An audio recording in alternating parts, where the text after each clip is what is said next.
하나님 말씀 함께 보겠습니다. 야고보서 3장 1절부터 12절 말씀입니다. 야고보서 3장 1절부터 12절 말씀입니다. 내 형제들아, 너희는 선생된 우리가 더 큰 심판을 받을 줄 알고 선생이 많이 되지 말라. 우리가 다 실수가 많으니 만일 말에 실수가 없는 자라면 곧 온전한 사람이라. 능히 온 몸도 굴레 씌우리라. 우리가 말들의 입에 재갈 물리는 것은 우리에게 순종하게 하려고 그 온 몸을 제어하는 것이라. 또 배를 보라. 그렇게 크고 광풍에 밀려가는 것을 지극히 작은 키로서 사공의 뜻대로 운행하나니 이와 같이 혀도 작은 지체로 돼 큰 것을 자랑하도다. 보라, 얼마나 작은 불이 얼마나 많은 나무를 태우는가. 혀는 곧 불이요 불의의 세계라. 혀는 우리 주체 중에서 온 몸을 더럽히고 삶의 수레바퀴를 불사르나니 그 사르는 것이 지옥불에서 나느니라. 여러 종류의 짐승과 새와 벌레와 바다의 생물은 다 사람이 길들일 수 있고 길들여 왔거니와 혀는 능히 길들일 사람이 없나니 쉬지 아니하는 악이요 죽이는 독이 가득한 것이라. 이것으로 우리가 주 아버지를 찬송하고 또 이것으로 하나님의 형상대로 지음을 받은 사람을 저주하나니 한 입에서 찬송과 저주가 나오는도다. 내 형제들아, 이것이 마땅하지 아니하니라. 샘이 한 구멍으로 어찌 단 물과 쓴 물을 내겠느냐. 내 형제들아, 어찌 무화과 나무가 감람 열매를 포도나무가 무화과를 맺겠느냐. 이와 같이 짠 물이 단 물을 내지 못하느니라. 아멘. 저는 오늘 말씀을 가지고 혀를 다스리는 사람이라는 제목으로 함께 은혜를 나누려고 합니다. 오늘 말씀은 믿음 있는 사람들이 따라야 할 행동 중에서 중요하게 다루어져야 할 부분이 있다면 말에 대한 것이다 라고 오늘 말하고 있습니다. 이미 우리는 1장에서 듣기는 속히 하고 말하기는 더디하며 혀를 다스릴 수 있는 사람이 되어야 한다라고 언급했던 이야기를 우리가 알고 있습니다. 그 야고보는 오늘 말씀을 통해서 한 번 더 이 말의 중요성에 대해서 우리에게 강조하고 있습니다. 먼저 1절 말씀에 이렇게 기록합니다. 내 형제들아, 너희는 선생된 우리가 더 큰 심판을 받을 줄 알고 선생이 많이 되지 말라라고 말씀합니다. 하나님의 말씀을 가르쳐야 하는 이 교사의 지위는 영향력이 크다는 것입니다. 그리고 책임이 막중하다는 것을 알고 있습니다. 고린도전서 12장 28절에 따르면 교사는 사도와 선지자와 함께 하나님께서 교회에 세우신 중대한 직분이라는 것을 알 수 있습니다. 이 셋의 공통점은 성경을 전하고 이 말씀을 가르치는 하나님의 말씀을 받은 자라는 것이 받은 자라는 공통점을 가지고 있습니다. 그렇기 때문에 그 입에서 하나님 말씀을 전해야 되는 그 삶이 더 큰 책임을 가지고 있다는 것을 알 수 있습니다. 물론 이 말씀은 교사를 하지 말라 하는 말씀은 아닙니다. 우리 교회 교육국에는 교사가 많이 필요합니다.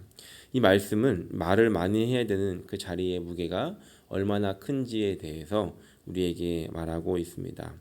그리고 이후에 나오는 이 말씀 또한 말씀을 가르치는 교사에게만 주어진 말씀이 아니라 물론 교사라면 더 신중하게 들어야 하는 말씀이지만 공동체를 이루고 사는 우리 모두에게 주신 말씀이며 하나님의 그 말씀을 받은 사람으로서 우리가 혀를 어떻게 다스려야 되는지를 우리에게 가르쳐주고 있는 말씀입니다.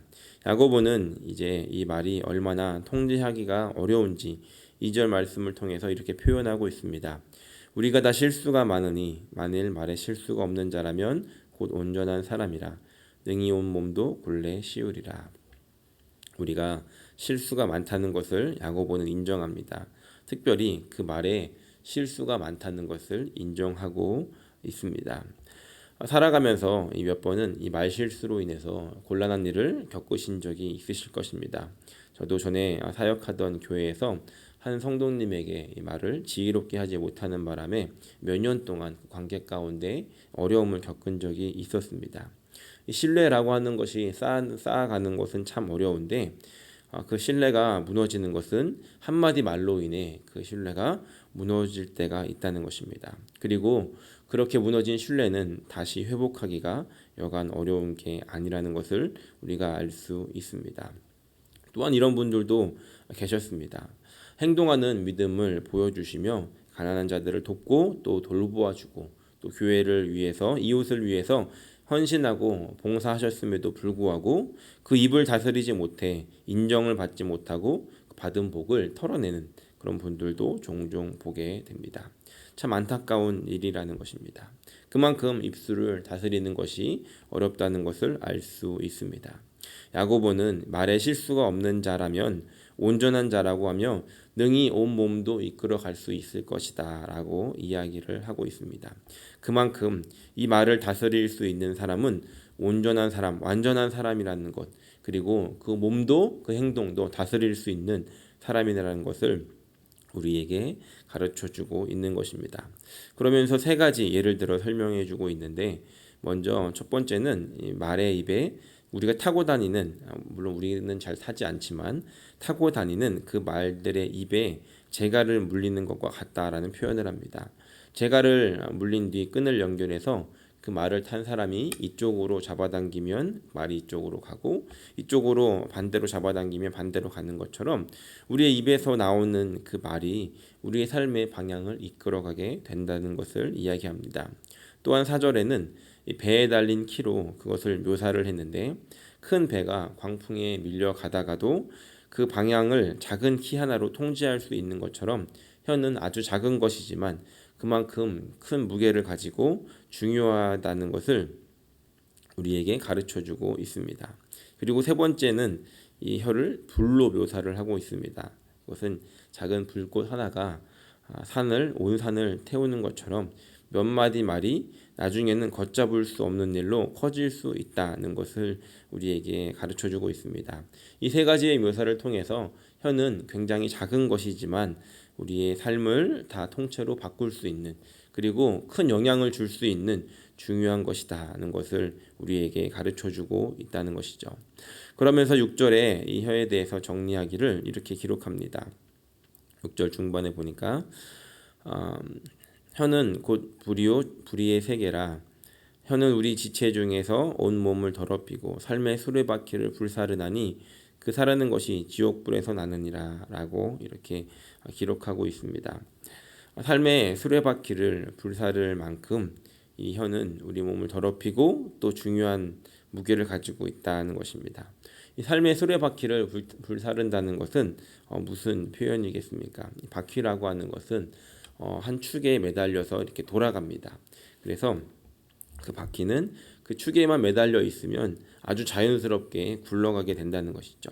마치 이 세상은 하나님께서 창조하셨을 때 그 창조하신 뜻에 따라서 그 하나님의 그 질서에 맞추어서 아주 자연스럽게 돌아가게 되었는데, 이 혀로 인해서 그 자연스러움이 파괴되어 버린 그 일들을 우리에게 이야기하고 있습니다. 오늘 기록하고 있는 이 야고보서의 내용에서 우리는 전체적으로 태초에 하나님께서 천지를 창조하셨던 그 모습을 우리는 이해를 할 수가 있습니다.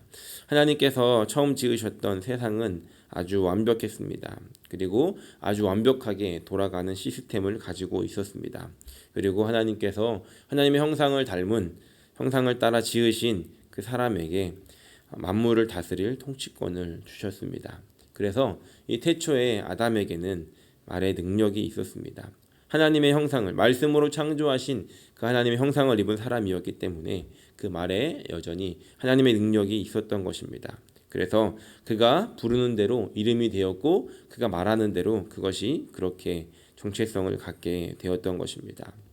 그렇게 하나님의 말씀에는 능력이 있었고 선하신 말씀이 있었던 것입니다. 그런데 그 말씀을 회방하는 마귀의 거짓말이 있게 됐다는 것을 알 수 있습니다.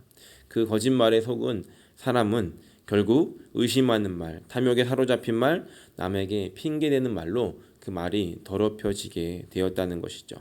그래서 야고보는 이 처음에 창조를 망친 모든 그 비극의 원인이 말에 있다라고 우리에게 가르쳐주고 있는 것입니다. 그 작은 혀 때문에 하나님께서 지으신 보시기에 좋았던 세상이 마치 불타는 지옥과 같이 번해버렸다라고 우리에게 가르쳐주고 있습니다. 만물을 다스릴 수 있도록 그렇게 지음을 받았지만 결국 사람은 그 혀 하나를 다스리지 못함으로 인해서 다스려야 할 세상을 이 세상에 지옥불을 옮겨버리게 되었고 결국 이렇게 비참한 운명을 맞이하게 됐다는 것을 우리에게 말씀하고 있습니다. 우리는 이 말씀을 통해서 한 가지를 생각해 볼 수 있습니다. 태초부터 그렇게 말로 인해서 이 사람의 삶에 어려움이 오게 되었듯이 여전히 우리의 인생 가운데 그 말이라는 것을 어떻게 하느냐에 따라서 우리는 인생에 어떠한 삶을 살아가게 될지가 결정되어지고 그 방향이 이루어지게 된다는 것을 우리에게 말씀하고 있다는 것입니다. 그래서 8절 말씀에 이렇게 기록하고 있습니다. 혀는 능히 길들일 사람이 없나니 쉬지 아니하는 악이요 죽이는 독이 가득한 것이라. 야고보는 조금은 비관적으로 이야기하는 것 같습니다. 그 혀를 능히 길들일 사람이 없고 결국 이 혀는 우리를 죽이는 독이 가득한 것이다 라고 이렇게 부정적으로 묘사를 하고 있습니다. 그렇다면 오늘 우리는 이 말씀을 읽으며 그렇구나, 이 혀는 그런 것이구나 라고 하며 여기서 멈춰야 되는가? 그렇지 않다는 것을 우리가 생각해 보아야 합니다. 말씀으로 세상을 창조하신 하나님의 그 말씀이 육신을 입고 이 세상에 오셨습니다. 바로 예수님입니다. 예수님께서는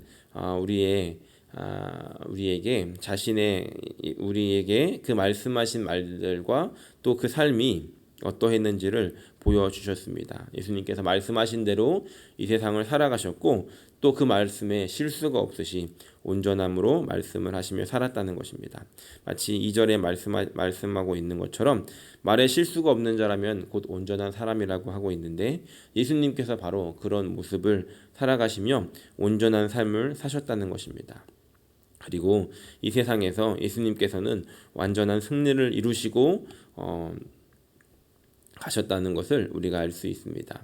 다시 말해 우리는 비록 이 세상을 살아가며 그렇게 말에 실수하는 사람들이고 그렇게 살아갈 수밖에 없는 그런 운명을 가지고 태어난 것처럼 보이지만 우리가 그 말을 다스릴 수 있는 것, 우리에게 그것이 불가능한 일이 아니라는 것은 예수님을 보면서 우리가 깨달을 수 있다는 것입니다. 예수님은 말에 실수가 없으셨고 그러함으로 온전함으로 이 세상을 살아가셨습니다. 이제 예수님께서는 이 세상을 떠나시면서 우리에게 성령을 주셨습니다. 예수의 영이신 성령을 우리에게 주심으로 인해 우리에게 예수님보다 더 큰 일들을 하게 될 것이다 라고까지 말씀하셨다는 것을 우리는 기억해야 합니다. 다시 말해 우리가 이 세상을 살아가며 우리의 말을 다스릴 수 있는 유일한 방법은 우리의 힘과 어떤 지혜와 우리의 능력과 어떠한 우리의 모습으로 하는 것이 아니라 우리 안에 예수의 영이신 성령의 인도하심을 따라갈 때 그 온전하게 살아가셨던 그 말에 실수가 없으셨던 예수님의 영이 우리 안에 충만함으로 말미암아 우리의 삶을 이끌어가고 우리의 말을 다스리게 될 때 우리는 비로소 이렇게 온전한 삶을 살아갈 수 있게 되더라는 것입니다. 또한 우리가 그런 삶을 살아가기 위해서 필요한 것이 있습니다. 그것은 무엇을 듣는가에 달려 있다는 것입니다. 우리의 입술에 어떤 말들이 나오기까지는 우리의 마음에 무엇이 들어있는지를 알 수 있는데 그 마음에 들어있는 것을 사람들은 입으로 쏟아내기 때문입니다.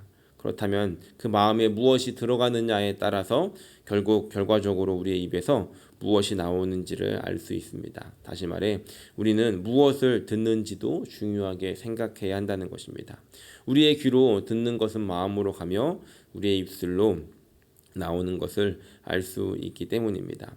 결국 오늘 우리의 삶을 살아가며 우리가 집중해야 하는 것은 성령의 인도하심을 따라 말을 해야 되는 것, 또 그 전에 우리가 무엇을 듣는지, 우리가 어떠한 것을 듣고 살아갈 것인지도 우리에게 중요한 역할을 한다는 것을 알 수 있다는 것입니다.